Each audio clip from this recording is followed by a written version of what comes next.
Hi hello, ഇന്ന് നമ്മൾ physio master ക്ലാസ്സിൽ മെക്കാൻസി മെത്തേഡിനെ കുറിച്ചാണ് ഡീറ്റെയിൽ ആയിട്ട് പഠിക്കാനായിട്ട് പോകുന്നത്.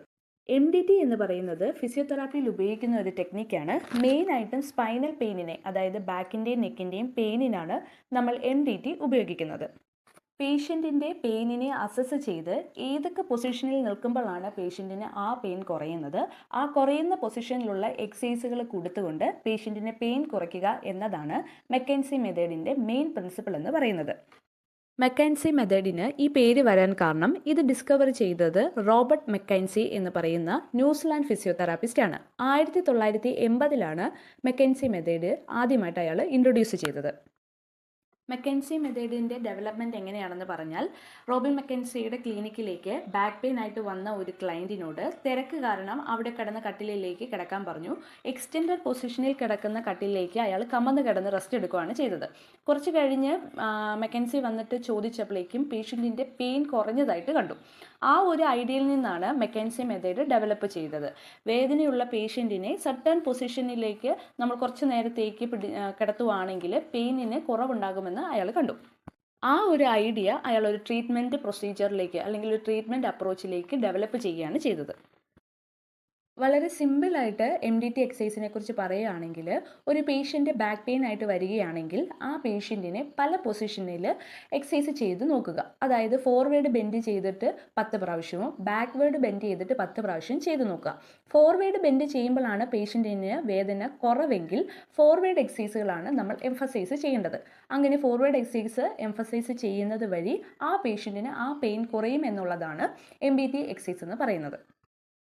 അടുത്തത് നമുക്ക് മെക്കൻസി മെത്തേഡിൻ്റെ കോർ പ്രിൻസിപ്പിൾ എന്തൊക്കെയാണെന്ന് നോക്കാം. ആദ്യത്തത് പേഷ്യൻ്റ് എംപവർമെൻറ്റ്. ഈ ഒരു മെത്തേഡ് ചെയ്യാനായിട്ട് പേഷ്യൻറ്റിൻ്റെ സെൽഫായിട്ടുള്ള ആക്റ്റീവായിട്ടുള്ള റെസ്പോൺസാണ് നമുക്ക് ആവശ്യമായിട്ടുള്ളത്. പേഷ്യൻ്റ് തന്നെ എക്സസൈസ് ചെയ്ത് നോക്കി അതുവഴി പെയിൻ കൂടുന്നുണ്ടോ കുറയുന്നുണ്ടോ എന്നുള്ളത് കണ്ടുപിടിച്ചാണ് നമ്മൾ മെക്കൻസി മെത്തേഡ് ഡെവലപ്പ് ചെയ്യുന്നത്. രണ്ടാമത്തത് മെക്കാനിക്കൽ ഡയഗ്നോസിസ് ആണ്. അതായത് പതോളജി അല്ല നമ്മൾ കണ്ടുപിടിക്കുന്നത്, മൂവ്മെൻറ്റുകളാണ് നമ്മൾ നോക്കുന്നത്. പേഷ്യൻറ്റിന് ബൾജിങ് ഉണ്ടോ ഇല്ലയോ എന്നുള്ള പതോളജി നമ്മൾ എക്സ്റേ എടുത്ത് നോക്കുമ്പോൾ അല്ലെങ്കിൽ MRI എടുത്ത് നോക്കുമ്പോഴാണ് അറിയുന്നത്. പക്ഷേ മെക്കൻസി മെത്തേഡ് അനുസരിച്ച് അവരെ മൂവ്മെൻറ്റ് ചെയ്യിപ്പിക്കുന്ന റിപ്പീറ്റഡ് ആയിട്ടുള്ള മൂവ്മെൻറ്റ് ചെയ്യിപ്പിക്കുക വഴി വേദന കൂടുന്നോ കുറയുന്നോ എന്നറിഞ്ഞിട്ടാണ് എക്സസൈസ് കൊടുക്കുന്നത്. അടുത്തത് സെൻറ്ററൈസേഷൻ ഫിനോമിൻ. സെൻറ്ററൈസേഷൻ ഫിനോമിൻ എന്ന് പറഞ്ഞാൽ, നടുവേദനയുള്ള ഒരു പേഷ്യൻറ്റിന് കാലിലേക്ക് വേദന ഇറങ്ങുന്നുണ്ടെന്ന് ഒന്ന് ആലോചിക്കുക. അപ്പോൾ നമ്മൾ മെക്കൻസി മെത്തേഡ് അപ്ലൈ ചെയ്ത് കഴിഞ്ഞ് എക്സസൈസ് കൊടുക്കുമ്പോൾ വേദന കാലിൽ നിന്ന് കുറഞ്ഞ് സെൻറ്റർ, അതായത് പെയിൻ ഉണ്ടാകുന്ന പോയിന്റിലോട്ട് അത് കേന്ദ്രീകരിക്കുകയാണ്, സെൻട്രലൈസ് ചെയ്യുകയാണെങ്കിൽ അതൊരു ഗുഡ് സൈനാണ്. പക്ഷേ കാലിലേക്ക് തന്നെ വേദന കൂടിക്കൊണ്ടിരിക്കുകയാണെങ്കിൽ അത് ബാഡ് സൈഡായിട്ടുമാണ് മെക്കൻസി മെത്തേഡിൽ കണക്കാക്കുന്നത്. അടുത്ത പ്രിൻസിപ്പിൾ എന്ന് പറയുന്നത്, റിപ്പീറ്റഡ് ആയിട്ടുള്ള മൂവ്മെൻറ്റ് വഴി നമ്മൾ അസസ്മെൻറ്റ് എടുക്കുകയും ഒരു വട്ടം ഒരു മൂവ്മെൻറ്റ് ചെയ്തതുകൊണ്ടായില്ല, ഒരു 10 പ്രാവശ്യമെങ്കിലും ആ എക്സസൈസ് അല്ലെങ്കിൽ ആ മൂവ്മെൻറ്റ് ചെയ്യുന്നത് വഴിയാണ് വേദനയുണ്ടോ കുറയുന്നുണ്ടോ കുറയുന്നില്ലയോ എന്ന് നമ്മൾ കണ്ടുപിടിക്കുന്നത്. അതുപോലെ തന്നെ എക്സസൈസ് ചെയ്യുന്നത് വഴി പേഷ്യൻറ്റിന് വേദന കുറയുന്നുണ്ടെങ്കിൽ ബാക്കി കൂടുതലായിട്ട് എംഫസൈസ് ചെയ്യാനുള്ള കാര്യം കൂടെ നമ്മൾ ചെയ്യുക. അതായത് വേദന കുറയുന്നുണ്ടെങ്കിൽ എക്സസൈസിൻ്റെ ഹോൾഡിങ് അല്ലെങ്കിൽ നമ്പർ കൂട്ടുകയും കുറയ്ക്കുകയും ചെയ്യേണ്ടതായിട്ടുണ്ട്. അടുത്തത് ക്ലാസിഫിക്കേഷൻ ഓഫ് മെക്കൻസി മെത്തേഡ്. പേഷ്യൻറ്റിൻ്റെ പെയിനിൻ്റെ ബിഹേവ് അനുസരിച്ച്, എങ്ങനെയാണ് പേഷ്യൻറ്റിന് പെയിൻ തോന്നുന്നത് എന്നനുസരിച്ച് മെക്കൻസി മെത്തേഡ് 4ആയിട്ട് ഈ പേഷ്യൻറ്റിനെ കാറ്റഗറൈസ് ചെയ്തിട്ടുണ്ട്. അതിലൊന്ന് derangement syndrome, dysfunction syndrome, postural syndrome, other or non mechanical syndrome. Derangement syndrome എന്ന് പറയുന്നത് വളരെ കോമൺ ആയിട്ട് നമ്മൾ സ്പൈനൽ പെയിനിൽ കാണുന്നതാണ്, നടുവേദന നെക്ക് പെയിൻ ഉള്ളവരിൽ. ഇതിൽ മെയിനായിട്ട് പറയുന്നത് ഈ പെയിൻ ഉണ്ടാകാനുള്ള കാരണം ജോയിൻറ്റിൻ്റെ അകത്തുള്ള എന്തോ ഒന്ന് ഔട്ട് ഓഫ് പ്ലേസിൽ നിൽക്കുന്നത് കൊണ്ടാകാം. ഒരു ബൾജിങ്ങോ അല്ലെങ്കിൽ ഡിസ്പ്ലേസ്മെൻറ്റോ ഒക്കെ ആയിരിക്കാം മെയിനായിട്ട് ഈ പെയിനിന് കാരണം.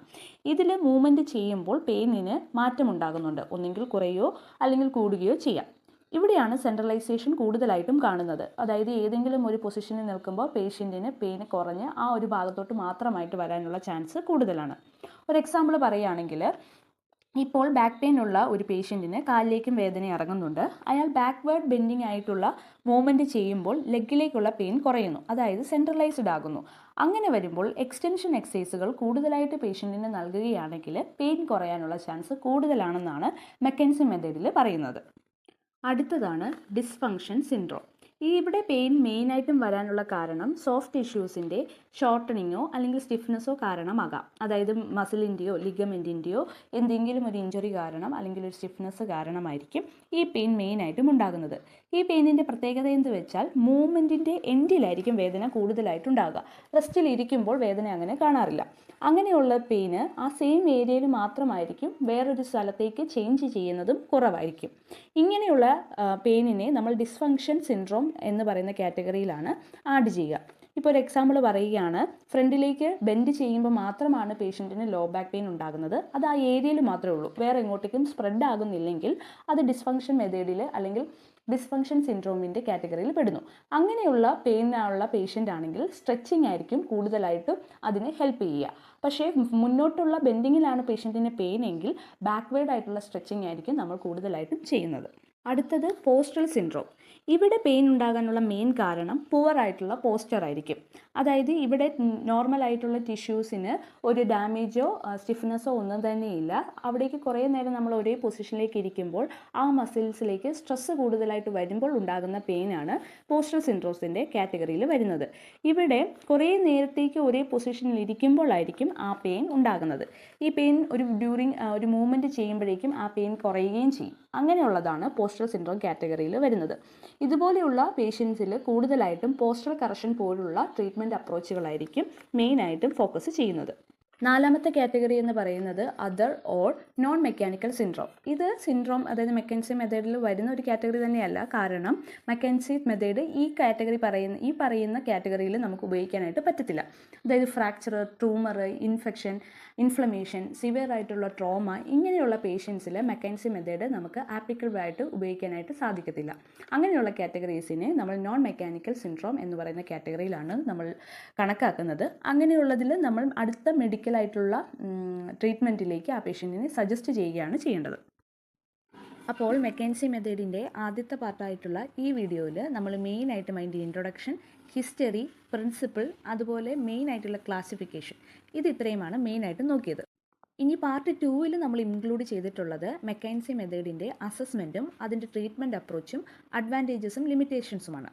അപ്പോൾ പാർട്ട് 2 ആവശ്യമാണെങ്കിൽ കമൻറ്റ് ബോക്സിൽ പാർട്ട് 2 എന്ന് ടൈപ്പ് ചെയ്താൽ എത്രയും പെട്ടെന്ന് തന്നെ ഞാനത് അപ്ലോഡ് ചെയ്യുന്നതായിരിക്കും. താങ്ക്